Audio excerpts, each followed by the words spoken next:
কি ব্যাপার, হুট করে চলে আসলেন? কেন আসা যাবে না? সেটা তো আমি বলি নাই, আসা যাবে। আপনার দাদার বাড়ি, আমারও দাদার বাড়ি। আমি আসছি, আপনি আসবেন না? আমাকে বলতেন, আমি নিয়ে আসতাম।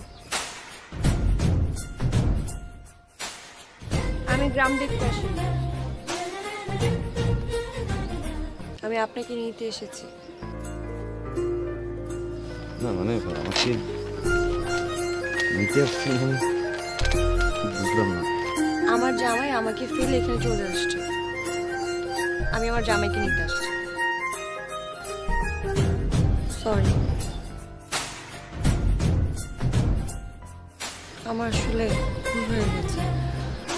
আমি সবসময় বলি আমি ম্যাচুর হয়েছি, কিন্তু না,